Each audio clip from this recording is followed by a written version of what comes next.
నమః శ్రీమాత్రే నమః. మీకు ఈ ప్రశ్నకు సంబంధించినటువంటి మార్కులు ఎలా వస్తాయి అనేది కవుల గురించి చెప్పేటప్పుడు మొదటి ప్రశ్నలో చెప్పినటువంటి ఆర్యభట్టులో మీకు వివరణ మొత్తం ఇవ్వడం జరిగింది. అందువలన ఈ ఆర్యభటుడి గురించి మీకు 3వ ప్రశ్న, 6వ ప్రశ్న, 10వ ప్రశ్నలో దేంట్లో వచ్చినా సరే మీరు రాసుకోవచ్చు. అందుకని ఇది ఇంపార్టెంట్ క్వశ్చన్ కింద తీసుకోండి. ఈ భాస్కరాచార్య అన్న ఆయన కూడా గణిత శాస్త్రజ్ఞుడు, ఖగోళ శాస్త్రజ్ఞుడు, జ్యోతిష్ శాస్త్రజ్ఞుడు. అంటే వీళ్ళు మనకిచ్చినటువంటి కవులు సామాన్యులు కాదు. వాళ్ళ గురించి తెలుసుకోవటానికే మన తెలివి చాలదన్నమాట.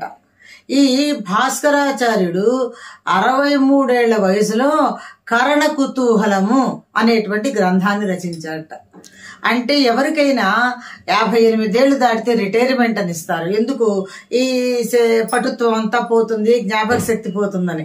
కానీ 63 ఏళ్ల వయసులో గ్రంథాన్ని రాయగలిగాడంటే అతని పటిమ ఎంత గొప్పదో మీరు ఆలోచించండి. ఇతని తండ్రి పేరు మహేశ్వరుడు. ఇప్పట్లాగా ఈ భాస్కరాచార్యుడు చదువుకునేటువంటి స్కూళ్ళు, పాఠశాలలు ఇట్లాంటివి ఏమీ లేవు కాబట్టి ఆయన తన తండ్రి దగ్గరే అభ్యసనం చేశాడు. అంటే భాస్కరాచార్యుడు గురువు తన తండ్రి అయిన మహేశ్వరుడు అనమాట. ఆయన దగ్గరే విద్యను అభ్యసించి 63 ఏళ్ల వయసులో మొత్తం సాధన చేసి 63 ఏళ్ల వయసులో కరణ కుతూహలం రాశాడు. 69 ఏళ్ల వయసులో సిద్ధాంత శిరోమణి. అసలు శిరోమణి, శిరము అంటేనే ఊర్ధ్వభాగం, పై భాగం, ఉన్నత స్థానం. మణి అంటే ఇంకా గొప్పది. సిద్ధాంత శిరోమణి అంటే ఆయన కనిపెట్టినటువంటి ఫార్ములాస్ అన్ని కలిపి ఒక పుస్తకంలాగా తయారు చేసి దానికి సిద్ధాంత శిరోమణి అని పేరు పెట్టాడు. అప్పుడు ఆర్యభట్ట గణితాన్ని కనిపెడితే ఈ భాస్కరాచార్యుడు బీజ గణితాన్ని కనిపెట్టాడు. ఆల్జిబ్రా అంటారు కదా, ఆ ఆల్జిబ్రాని కనిపెట్టాడు. ఆయనకి ఒక కుమార్తె ఉన్నది. ఆ అమ్మాయి పేరు లీలావతి. ఆయన ఏం చేశాడంటే తను రాసుకున్న పుస్తకాలలో ఈయన కూడా బీజగణితము, ఖగోళ శాస్త్రము ఇవన్నీ రాసిన దాంట్లో ఒక పుస్తకానికి ఏం చేశాడంటే, మనం కనుక ఒక కారు ఇల్లు పెట్టుకుంటే దానికి నేమ్ ప్లేట్ పెట్టుకొని దాని మీద మన పిల్లల పేర్లు రాసుకుంటాం కదా, అలా ఒక గ్రంథం పేరు పాటీ గణితం అని పెట్టుకున్నాడు. పాటీ గణితం అంటే ఏంటి? తన బిడ్డను తను ముద్దుగా ఆ పాటీ అని పిలుచుకునేట, చిన్న కన్నాలాగా. ఆ పాటీ అనే పేరు వచ్చేటట్టుగా పాటీ గణితం పెట్టుకున్నాడు. ఆ బుక్ కూడా బీజ గణితమే అనమాట. ఇప్పుడు ఈ విద్యార్థులందరూ కూడా మీకు తెలియకుండానే మీకు తెలిసినటువంటి వాడు అనమాట భాస్కరాచార్యుడు. ఎందువల్లంటే ఆయన ఈ గణితానికి సంబంధించినటువంటివన్నీ కనిపెట్టాడు. ఎట్లా?